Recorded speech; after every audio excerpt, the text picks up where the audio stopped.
Hello, everybody. Welcome to the Luckiest Peach podcast, episode 2. We made it to 2. Actually, we've already made it to 4 because we've recorded, at this point, by the time you're listening to this, we've recorded all the first 4 episodes. So that's good. Everything's planned out for the month, and I can start planning out May. Today, is a cult of the month, which sounds odd, but if you listen to episode 1, you know that cult of the month means we're just discussing a cult classic. But I'm not alone. Today we have Luis. Hello. Hi, Luis. You froze. Okay, I know. Right. I saw that was on me. I got scared because earlier we had some technical difficulty. Yeah. Yeah, so we're gonna talk about 1978's "I Spit on Your Grave," directed by Mir Zarchi. I think that's how you pronounce it. He's Israeli. Yeah, I don't want to mispronounce his name. So basically, the story tells the story of Jennifer Hills, a fiction writer based in New York City, who exacts revenge on each of her tormentors after 4 men gang rape and leave her for dead.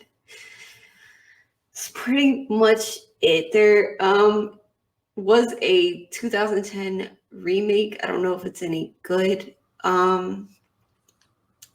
mean, I don't know. I remember when it came out, I didn't know there was an original, but I should know better. I should know to expect that anytime there's a new horror movie. True. Yeah, I thought the 2010 one was the one we were gonna watch, but yeah, there's a 70s one.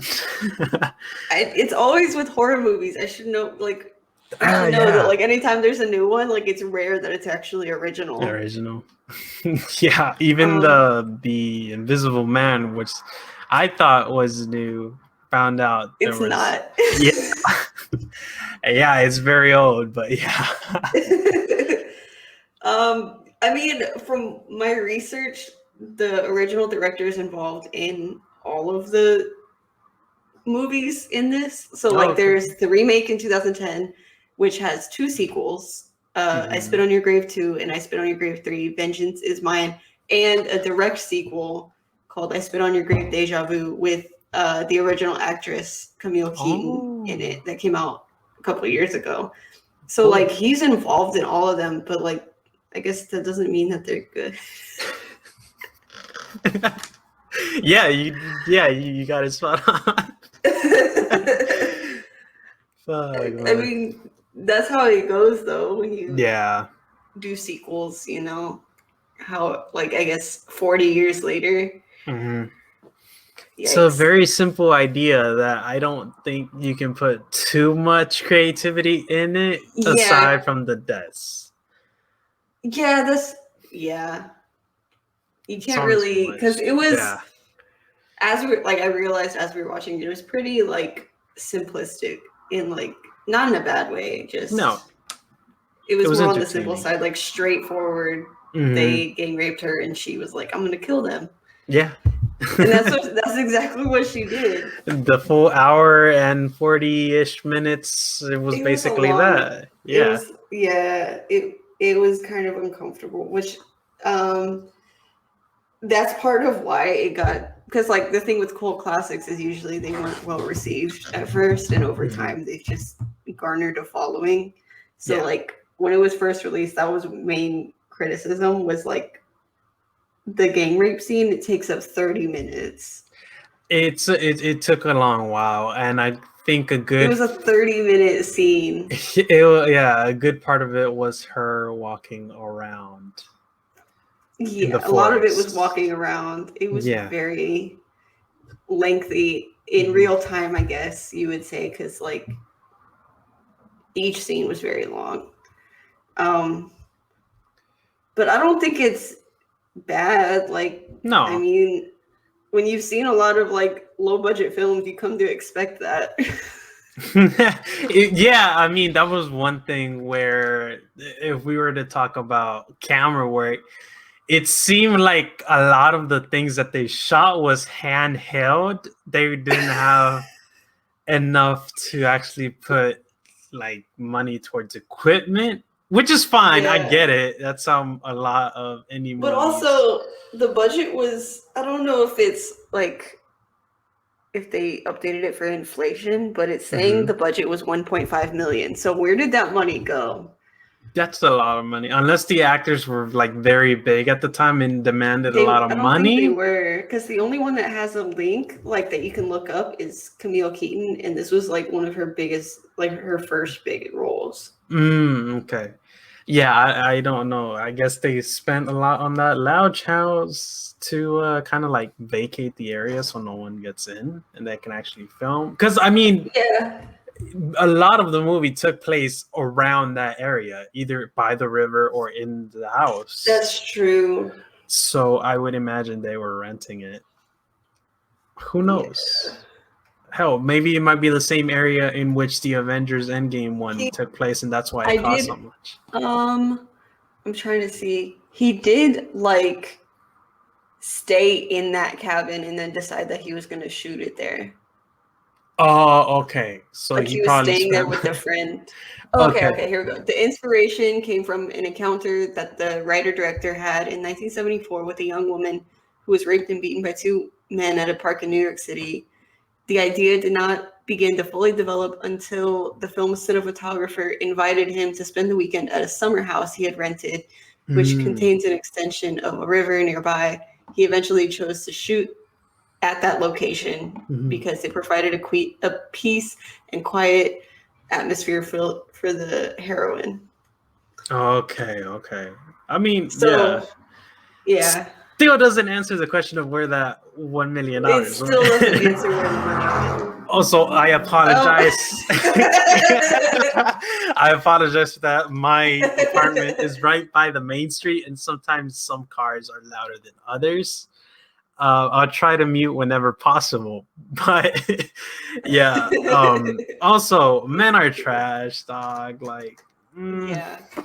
The one gripe I have is, so the film was originally titled Day of the Woman, and it was like retitled after whoever ended up, like he had to like, where am I looking for? He couldn't find a distributor, so he had to distribute it himself originally. Okay. Which is part of why it performed so badly. And then in 1980, it was picked up for distribution by the Jerry Gross organization, and one of the conditions of the re-release was that they could change the title. Okay, that might be where the $1 million went, because it's a lot of money to that's true. Distribute to actually go to public domains and stuff, whatever they were using back in the day. That's probably what happened, yeah. And I think that was the time of the laser. I wonder what the original like poster was. Ooh, that'd be an interesting find. Because like also I noticed when I was logging it on Letterboxd, the poster that came up was the one that comes up when you look it up. But like the title for the film was Day of the Woman. Which is also nice that like Letterboxd is like, hey, this is also what it's called. Oh yeah, that's cool. But also, no, the issue I have with the poster is it says like this woman has just cut, chopped, broken, and burned 5 men beyond recognition, and I'm like, there's only 4 of them. Did we miss one? I don't think so. Was there a husband that got cut off from the movie? I have no idea. There's only 4 of them.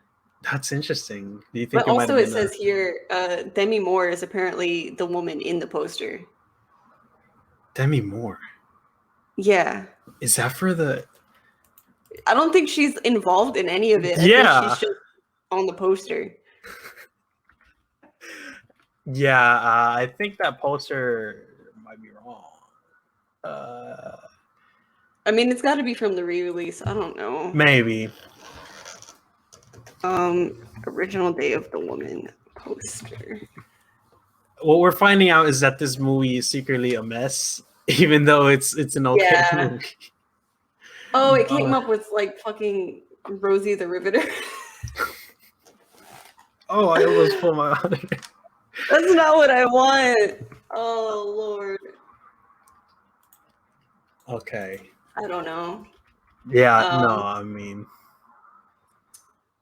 there might not have been a poster yeah, maybe this because he is had to all fake distribute it news. himself. So maybe he like couldn't afford to like pay Make an a extra, yeah. designer or something. I mean, yeah, that would make more sense. And the poster that we got was from the companies. Maybe there was like another part of the deal where they made him a poster for the original so he can keep for himself and maybe a couple extra, and then they changed the entire thing to like mass produce it and sell and whatnot. I don't Maybe that's know. the case. Who knows? Maybe Um, someone has a $1 million worth poster lying in their ooh, grandma's attic. probably him. But apparently, still, even after the re-release, it did terrible. Mm. Mm-mm-mm. I Roger mean, Ebert called it a vile bag of garbage without a oh, shred of artistic distinction. very harsh words, but also I understand where he's coming from. Yeah. I think the 70s was when like the like very like popular cult movies come out. Like, was it Halloween and like Yeah, Halloween, Rocky Nightmare on Elm? Horror. Yeah, Halloween and The stuff. 70s was big for like art house horror films. Mm-hmm. So that might be why he was probably like expecting something like that, and it came out Mm-hmm. just like something of like every day. Because Mm-hmm. like that's what the film looks like. It's like day in the life type of situation, even though it's fucked up. Like the way that it's filmed, it's just like in the moment, I guess. Yeah, it's very like they had, so what I've done before I knew anything about filming is shoot on site and see what I get. And Yeah. that's what I feel they did. They was like, okay, this looks like a good spot. Let's see what we get. And at the end, since I Because they think they left a lot of it in. Like, I'll be honest, a lot of it could have been cut. a lot of it could have been cut. There, a lot of her walking around naked in the woods could have been cut down. I get it. They Yeah. trying to say like, oh, she's lost, but A lot of it could have been cut. oh. They also could have added more planning into her deciding she's going to kill them. Mm-hmm. Because I think at that time she was just, I guess, continuing her book. Yeah, she was continuing her book, and then I don't know. She just grabbed the gun that she She just grabbed the so gun that was happens in to the have. dresser, and Yeah. then went to a church and was like, "Forgive me for what I'm about to do," and then went and killed him. But like, yeah, I don't know. it has work to do.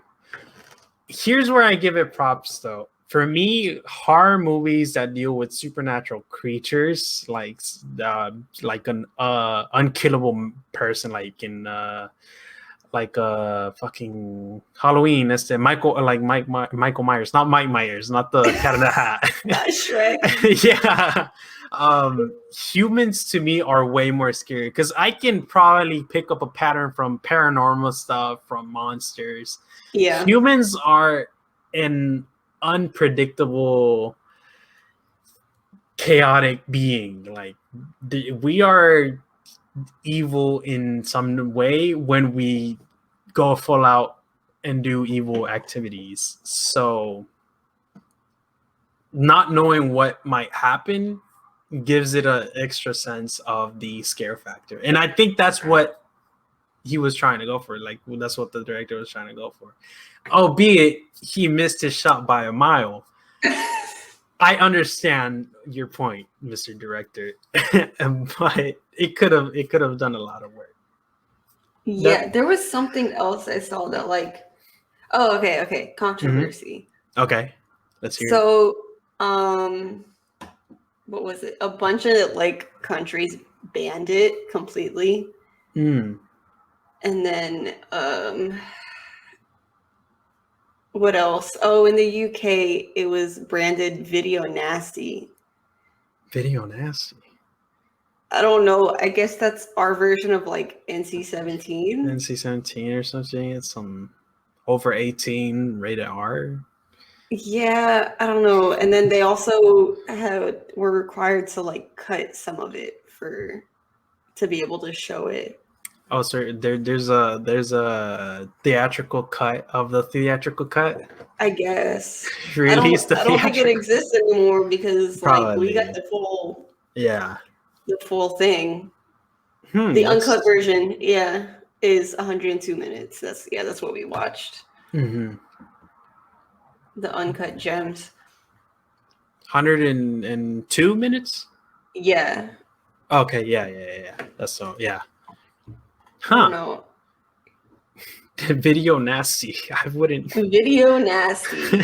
What is the British on? All right. That's funny to me though. What I feel in I think those it's something countries. else when I think of video nasty. Yeah. I feel like a dog may be throwing up and we actually see the bar. But like this, I don't know. Maybe it's they cut off the nudity stuff because there was a lot of nudity in this Maybe film. there was a lot of nudity. And America is like fucked on like what's nude and what's isn't, and it's fine. Yeah. That's what I don't get about American cinema. It's like they don't mind showing like a woman naked, but like they don't really show men naked. It's very rare. Yeah, that is true. It's very rare. And even in this I think there's one shot in this entire movie where you can see like the dude's penis. Yeah, and it's like even he's then. standing in the background, like when she's killing them at the boat. Yeah. In Yeah, like, that's the river. very Like rare. there's this one shot where he's running and you can like, but that's it. That's it. Yeah, I don't know. I guess it's just like the whole of guys and like paying more attention to the woman and stuff. But I got no clue. But I do know, like in the 70s, it was big to have nudity in the films, right? Yeah. I think a major part of films, if I have seen the little bit that I've seen of old school films, is that like the 70s, 80s did have a lot of nudity. And like it was the one where the teeth, I think, is the one where they actually show the penis getting cut, like laying on the ground. Is there an original version of Teeth? Is Teeth a remake? I think so. Yeah, I remember correctly. The fuck? Oh, okay. No, I might have seen the 2007 one.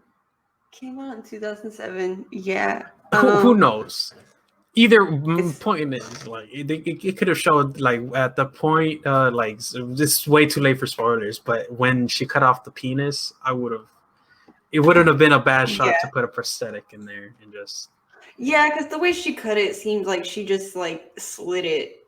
Yeah, just like she just like filleted it like a fish. Like, yeah, it didn't seem like she actually.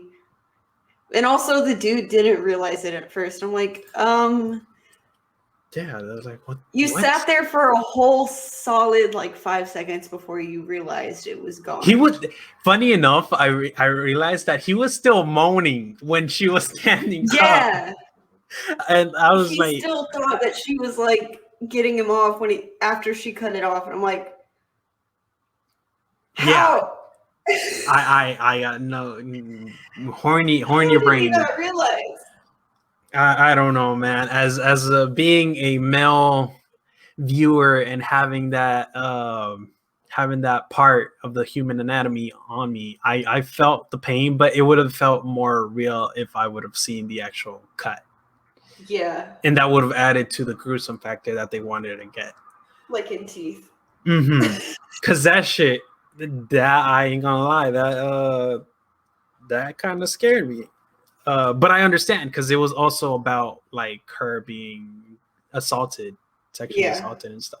So I understand completely and I respect that. Maybe that because of their budget going into distribution, they couldn't afford a fake penis. Who knows? Honestly, at this point, I don't know how much dildos were in the 70s. Probably not a lot. Or maybe it was. I don't know. The porn industry was booming, so. Yeah, I think there was So maybe there could have been a porn industry in the 70s, so I feel like they would have been cheaper. That's where we get the porn stash and all that stuff, like the because they're expensive now. TBH. Are they? I wouldn't.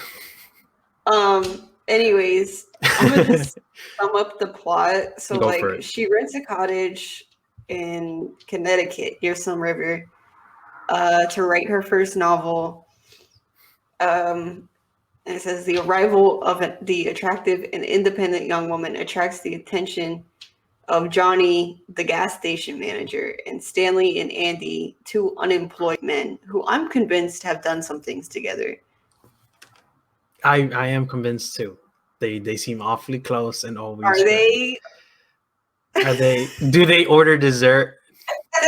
Do they listen to Little Nas X's recent They song? don't do shit to, like, the entire movie aside from like hang out with each other shirtless. And we're playing that weird knife game / throwing a knife into the ground for like the entire open scene.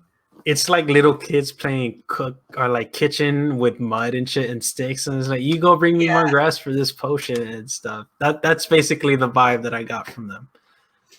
So then after she gets to the little cottage, she has her groceries delivered by Matthew. This is what it says. It says, who is mildly mentally disabled, which is also an issue I have with the movie. They downplayed him and very much, what is it? They made him a stereotype in a way. They made him a stereotype in a way, and they like treated him like shit. Yeah. Yeah, it's not I right. kind of figured, but I didn't want to assume and stuff. But they were playing so much into the stereotype that I'm like, I don't even know if I should acknowledge it. Yeah, it's just horrible and shit. That's where I'm kind of in a rut. Where if he does have, because they definitely like coaxed him into like also raping her. Like he's still like at fault, but he's also a victim of a different form of abuse from them. Mm-hmm. Physical and like mentally, because they fucking beat him up after he fucked up. Even before, I think they beat him up. Who knows? Yeah, they treated him like shit. So it says he's friends with the other three and reports back to them that, you know, he met her and he was like swimming naked or some shit, like tanning. And so like he's like, oh, I saw her boobs. Mm-hmm. And which was weird. Triggers them in some way. They're like, oh, boobs. Boobs. I mean, like, not even then. We find out at the end where the one that working at the gas station was like, you flaunted those legs at me and like just asking for it. I'm like, yeah, come on. I hate that. Yeah. So then Stanley and Andy started cruising around the cottage on their boat and like walk around it at night to like annoy her. And then one day they attack her while she's like in a boat. So it turns out they planned to like grab her and stuff so that Matthew could lose his virginity. She tries to fight back, but that ended poorly. Yeah, it doesn't work. Matthew refuses to rape her out of respect and pity for her. So Johnny and Andy rape her instead. She crawls back to the house. They attack her again. They give Matthew alcohol, and then suddenly he's like, oh, I can do it now. Doesn't make it better. Yeah. The rest, they like make fun of her book and rip up the manuscript. Then Stanley does it. She passes out. Johnny's like, oh, she's going to report us to the police. Matthew, go kill her. Mm-hmm. He doesn't want to, but like he goes anyways. And he's like alone in the house and he's like, I can't do this. So he just like covers the knife in the blood that's already like on her. And then lies and says that he killed her. In the following days, Jennifer like pieces herself and her manuscript back together. And then so when she gets to the cottage, she's like putting the clothes in the dresser that's in the bedroom, and she finds a gun and she's like, oh wow. So she grabs the gun. She doesn't really do any other planning other than that. She grabs the gun and she goes to a church and asks for forgiveness for what she plans to do.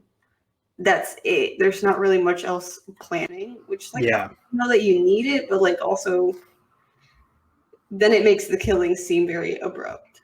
It's like, where did she learn, and like when did she have time to put all of the things that she used to kill the person? Like, yeah, we also do find out that it had been 2 weeks, but like they don't really they don't indicate it much. Yeah, the clips that we are shown in the film is just her doing what she's been doing before, reading her books, sunbathing, working on her own story, and that's it. Looking aggressively at the men that come and check to see if she's still alive or not. That's it. I would have loved to see some planning. You make it a montage. I just want to see. She does have like one scene where she goes and sees the gas station Johnny, and like she sees that he has like a wife and kids, but that's that's it. That's just surveillance. It's like, what were you gonna do if the wife and kids weren't there? Like, I would like to know. So even with the gun, like, it doesn't use it. It doesn't really. I don't know.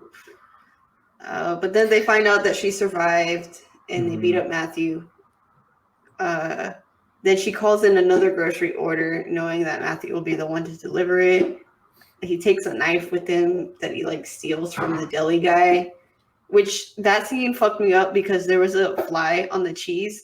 I don't know if you noticed that. Yeah, I did. There's a fly on the cheese, and I was like, that's nasty. I hope nobody ate that. Yeah, I saw that there was plastic wrap on it, but even then, when I see flies around like meat and like food, it's like the sanitation, dude. I've already experienced food poisoning. Yeah, it probably did, but I don't want to think about it. Anyways, so she like when he gets there, and she like is in this like gown, and like she's like, "Ooh, come have sex with me under this tree," and then like she hangs him on the tree and then throws him into the lake.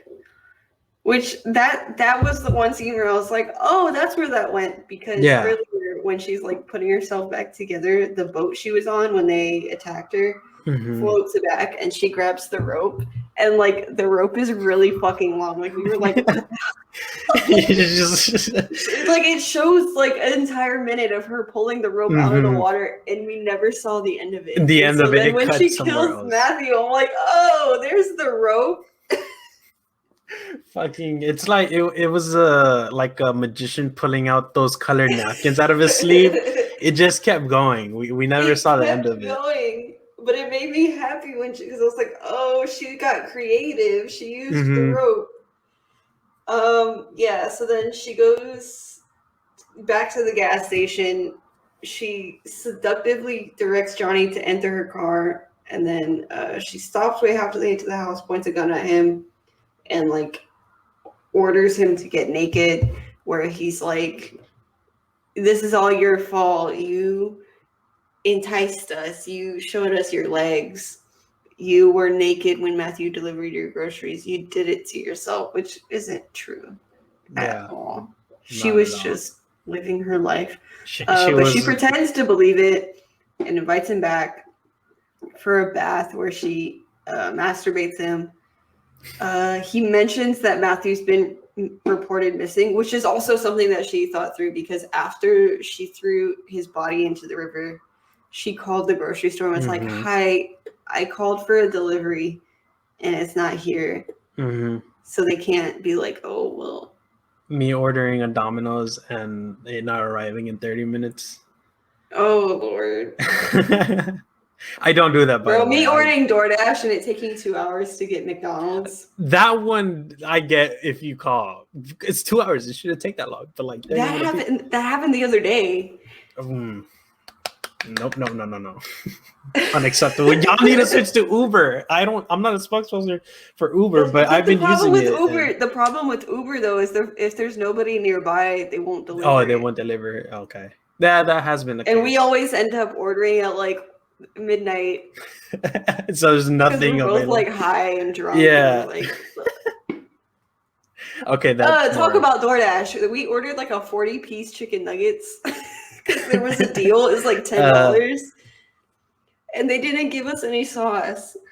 How you gonna bring chicken nuggets and not get sauce? Like, man. They gave us like on DoorDash. They gave us like 6 sauce options, and so we And selected every single one, and they never gave us sauce. they say y'all too much. I would have accepted Yeah. the handful of ketchup just thrown in there, but yeah, The handful of ketchup. that's what they just They do. They like. fucking don't care. Yeah. Anyways, so Johnny mentions that Matthew was reported missing. Mhm. Jennifer's like, yeah, I killed him. And he doesn't like fully believe her, but like she's like, yeah, I killed him. And then like as he's close to finishing, the knife that like Matthew brought with him that he stole from the store is like right next to the bathtub, and she grabs it and just Cut this pee off. We don't see it, but apparently there's a bunch of blood like there's a lot of blood, and minute for whatever after it was reason he cut. doesn't realize for like a solid 10 seconds. It's very fake looking blood, but it's blood nonetheless, and he took a while to realize. It's tomato sauce. It's tomato. It's Domino's? the blood and Parasite. It's the blood in Paris, the fucking The hot sauce. Where he picks it up is just Yeah, so she leaves him in the bathroom, locks the door from the outside, which also confuses me. I would have understood if we got a planning phase and she put that bolt on the outside. If we got a planning phase where she switched it over. But no. But random deadbolt on the outside. Yeah. And then she listens to classical music as he screams and bleeds to death, which I liked as somebody who listens to classical music sometimes. Exactly. Yeah. It was very Anthony Hopkins. Anthony Hopkins. Oh, And then after he dies, she dumps his body in the basement and burns his clothes. So she didn't burn his body; she just burnt the clothes. The clothes. Because we were wondering that. Yeah, it looked like a body, but. Stanley and Andy learn that Johnny's missing and take their boat to her cabin. Andy goes on. Oh, okay. This is where we got confused because we were like, "Where did the other guy go?" He goes on shore with an axe. Jennifer swims out to the boat and pushes Stanley overboard. Andy tries to attack her, but she escapes with the axe. Andy swims out to rescue Stanley, but Jennifer plunges the axe into Andy's back, killing him. Stanley moves towards the boat and grabs hold of the motor to climb aboard, begging her not to kill him. She repeats an order he made to her during the sexual assaults, where he said, "Suck it, bitch." Mm-hmm. And then she turns on the motor and it disembowels him with the propeller, and she speeds away. And then the credits play over her boat, like the entirety of the credits. At one point, the screen does go to black, but you can still hear the boat. The boat, which is where is she going? Is she running off down the river? Literally, where the fuck is she going? Like the cabin is right there. I don't know. Are you getting the police? Are you running off in the sunset? Like. You still need to get rid of the body down in the basement, and then the two in the river. There's a body on the basement. There's 3 bodies in the water. Where the hell are you going? Yeah, all your stuff is still there. Yeah, exactly. She's in a bikini. Well, you got your passport and identification on you, and just left your clothes, or like. There's a lot of plot holes. There very much is. Maybe at the time it's because we didn't grow up in that era. Maybe the investigation for murders and stuff wasn't as developed as it is today. True. But still, why? There weren't cameras everywhere. We weren't being tracked 24/7. Yeah, no cameras cut off like in Parasite. We didn't have microchips put in our body by Microsoft, by Bill Gates. There was nothing that could. This movie leaves us. It's confusing. Mm-hmm. It's very simple.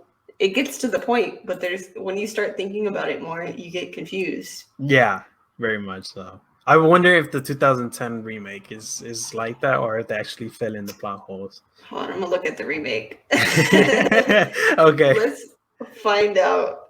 I mean, Okay, so the poster for the remake is pretty much the same. Like they remade the With original the poster. Alex and stuff. Yeah.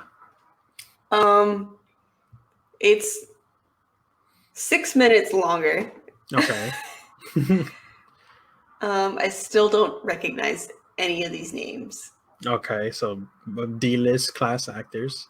Okay, so this time she travels to Louisiana instead of Connecticut. Okay. Let me pull it up as well.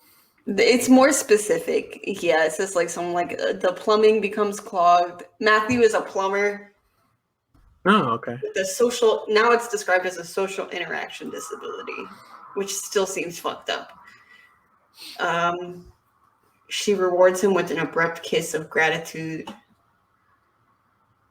Okay. Johnny apparently was embarrassed when she stopped at the gas station. So he's like, she needs to be taught a lesson. What kind of the alpha? reason for doing it is still dumb, but like it's different. I mean, there's no reason to do that. There is Let's get this right. But their reasoning is different. It's stupid as fuck. That same night they go into the cabin, so it's not like a few days later. Or like investigating and stuff. Okay. Yeah, it's pretty much the same. Oh, but there's cops in this one. Oh, all right. At least the cops find her. Okay. And take her back to the cabin. I imagine cops don't do anything like in real life in this one. This time the cop is included. Oh. So he's the fifth man, but like there was no fifth man in the original, so what the fuck? Okay. Yeah, I think it might be a mismatch. Oh, okay. Huh. Yeah. That's including wild. Matthew. This was released in 2010. So yeah, Stanley records everything with the video camera. And then the cop goes to shoot her and she just jumps in the river and escapes. So then she begins to stalk them, to learn about them. Okay. The camera gets stolen along with the videotape.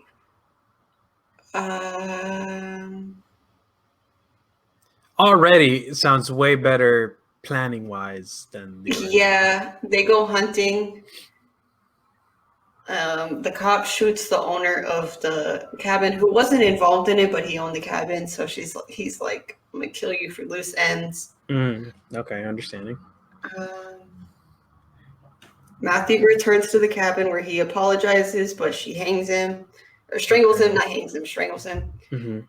She captures Stanley in a bear trap, ties him to a tree, smears fish guts on his face, and then leaves his camera to record crows pecking out his eyes, which she binge open with fish hooks.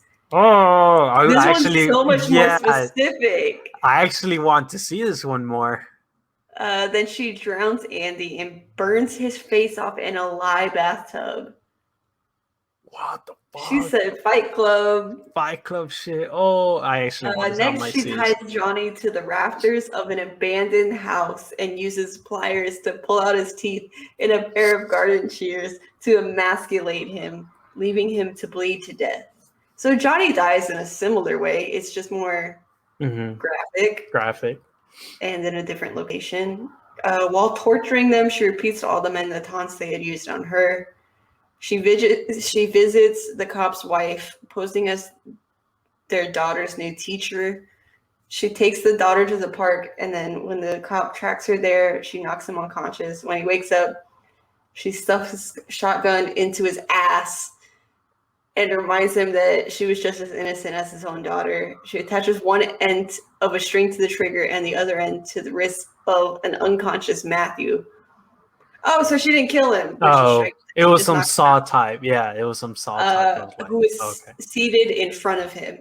When Matthew wakes up, his movements trigger the shotgun, which fires a round that tears through his ass and mouth before hitting Matthew in the chest. I want to see this one. We need to see this one. Oh my god. Sitting outside, Jennifer hears the gunshot and listens to the birds singing. Oh my god. That's wild. In the same And of time course, frame, this one was going to be received better because it was released in 2010. more people were actually going to. Oh, yeah. Yeah. Okay. Because in the 70s, like, even though, like, fucked up horrors were being released, like, people were still more conservative. Very much. That's I actually that's I want to watch this now. Yeah, I want to watch it. I think it's on Netflix or I'm looking it up. 2010. I don't want photos. It's on Tubi. Tubi for free. Amazon Prime Video. Yeah, Amazon Prime Video. I got that. Hell yeah. Nice. Yeah, we'll probably watch that sometime. At some point. Yeah, at some point. Now I want to. I mean, I can't. I don't think it's any better, to be honest. It probably. I mean, yeah, it's just the gruesomeness. But having more planning and more gruesome, because like when we went into this movie, that's what I was expecting. I was expecting some like insane murders, and then we just got something simple. Some very basic ways. But I mean, I guess that's more realistic. Have a more simple murder. I mean, it's also realistic to get a shotgun back in 2010, but yeah. Yeah. All right. I mean, hey, props to that 2010 one for that. They went all out. They weren't cutting corners. They went all out. The budget for that one was $2 million. Okay. But also CGI existed. Like there's better technology. Did they? If CGI is implemented with this, that'd be funny. I don't know. That'd be funny. Yeah. But yeah, 2010. There's better technology. So Birdemic. Not Birdemic. Birdemic level CGI. That wasn't even CGI. That was fucking. That was paper mache on top of the camera. That was some GIFs on top of the movie. That was what's the clip art? Clip art, the vector screen. It still has the logo on it. Just flying. Oh, here we go. The critical reaction to the 2010 film has been generally negative, with a 33% rating on our Rotten Tomatoes. Okay. We've learned. Roger Ebert, there he is, gave the film a 0-star rating as he did the original and described it as the despicable remake of the despicable 1978 film. Words of a despicable man. Yeah, I don't trust his opinions. I mean, we don't listen to critics in this household. We do not. In this small ass, very bright God, like coming through the back window, we do not listen to critics. We create our own opinions. Yes. We don't let other people decide our opinions for us in this household. There's 2 remakes to the, or no, 2 sequels to the remake. Sequels to the remake. I've seen those. New characters, but I think they're pretty much the same. I hope so. It's a very simple premise. It's not like a monster coming back every 15 years. Okay, so the second one is a different person, like a different story, and then the third movie goes back to Jennifer and just continues her story. Oh, okay. Where's the sequel to the 70s? Yeah, I don't think that one's. I don't think there is. It came out in 2019. So, like, I don't expect it to be good. Even though it's the same actress and everything. Yes, it's 40 years after the events of the previous film. Jennifer Hills wrote a best-selling memoir based on her story. So it's a mockumentary, like a documentary film type. I don't think so. I think it's just like a follow-up. Yeah, I mean, good for them for like trying to milk this movie as much as they can and as much as they could. But I honestly, this one, oh my god, the sequel. Oh, sorry, but the sequel is 148 minutes. 148, almost 3 hours. That's fucking like 2.5 hours. Yeah, 2.5 hours. That's too much for this. I get it, but that's too much. I barely made it through the one we watched, and that's only because halfway we got the actual killings. Yeah. I will say 30 minutes for that one scene was a bit much. Mm-hmm. Very much. It made it harder for me to watch for being that long. I was like, we appreciate the nudity and all its whatever, but it's too much.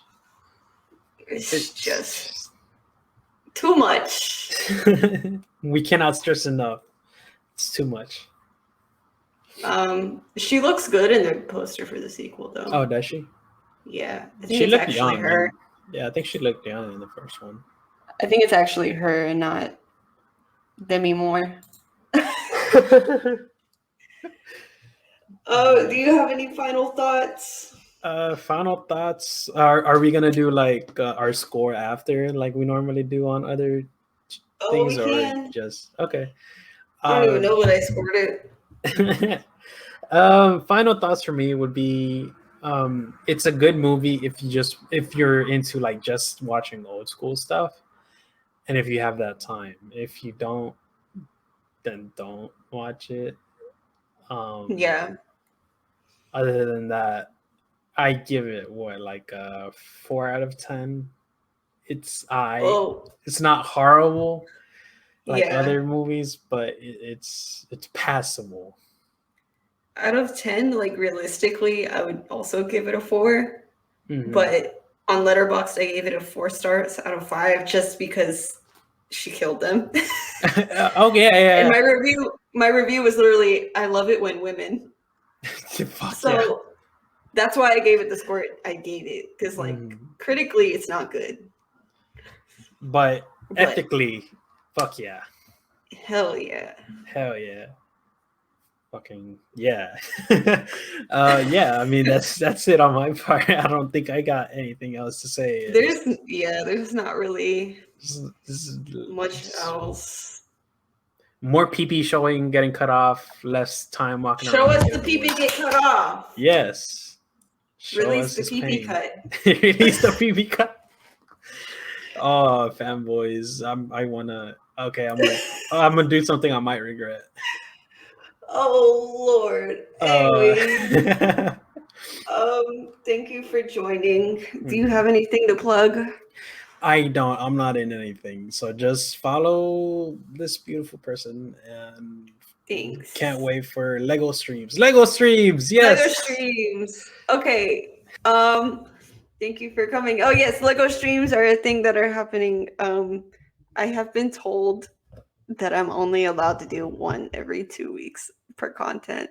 I'll explain that to Elise after we're done recording. But Lego streams are a thing that are happening on twitch.tv/Lucky Peach, which is also where you can find me everywhere at Lucky Peach. Yeah, thank you for joining us for another episode. If you aren't already, that's not what I meant to say. Anyways, if you want to get access to the episodes a week early, you can join at patreon.com/luckypeach. That's LVCKY Peach. Also, if you subscribe to the $6 tier or higher up, you can get video access to the podcast episodes, which you just get a video version of it, and you can see us make facial reactions and stuff. If you go to any of my socials at Lucky Peach, you can also find a link tree where you can join Discord, which is free to join. But if you're a patron, you get extra access to different channels where you can give us your first reactions and your suggestions for episodes and stuff like that. But thank you for joining. Stay